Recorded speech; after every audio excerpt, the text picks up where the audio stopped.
Tila ba nadulas itong abogado ni Mr. Jason sa kasi ang sinasabi niya, inaasahan na daw nila ito ang posibleng pagka-aresto kay Mr. Jason sa. So una pa lang, alam niyo na mali yung ginawa ni Mr. Jason sa. Ano to, planado? Planado yung mga tinatawag na unlawful publication yon ng mga kung ano-anong paninira. Hindi lang kasi ito basta-bastang paninira eh. Kalusugan kasi ng Pangulo ang inyong ipinapakalat na kasinungalingan tungkol sa kalusugan ng Pangulo na sa tingin ko ay talagang may kaakibat ito na kaparusahan. Yun ngang dati na nagbanta kay Duterte, nagpost ng kung ano-ano tungkol kay Duterte. O di ba, ordinaryong kababayan natin agad-agad yung ipina-aresto. So eto pa kaya, ulitin ko lang inaasahan nyo na pala ito. Ano to, planado lahat? Bakit? Inaasahan nyo rin ba yun na yung lahat na naninira sa Pangulo ngayon ay maaaresto rin? At ano, umaasa rin kayo na lahat kayo ay makakalusot? Naku, sa puntong ito, sa tingin ko hindi na. Walang kadala-dala ang isang Mr. Jason sa.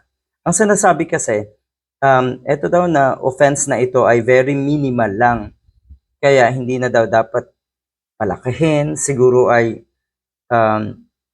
dahil nga sa pagsama ng media sa pag-aresto, ayun, at pinag-uusapan ngayon. Dapat lang pag-usapan. Kasi ito ata ang gusto nyo, mapag-usapan kayo, lalo na po itong si Mr. Jason sa. Kasi unang-una, hindi ka gagawa ng kawalang hiyaan at hindi mo gagamitin yung mga followers mo sa ganitong paraan. Ang totoo niyan, nakakahiya. Kasi dati kang journalist, Mr. Jason sa.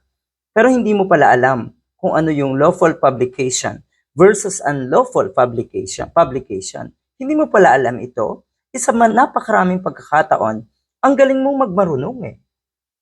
Napakagaling mo sa aspeto ng pagbanat sa mga katulad ni Atty. Leni Robredo, Senator Riza Ontiveros at marami pang iba na hindi sang-ayon sa kawalang hiyaan ng mga idolo nyo ng mga Duterte. Ang galing mong magmarunong, pero ikaw pala yung olats, ikaw pala yung bobo, Mr. Jason sa. Ang totoo niyan, may utak ka naman may dunong ka naman. Kaya lang kasi, requirement ata na pag ikaw ay nasa paligid ng mga Duterte, nilalagay ang utak sa talampakan.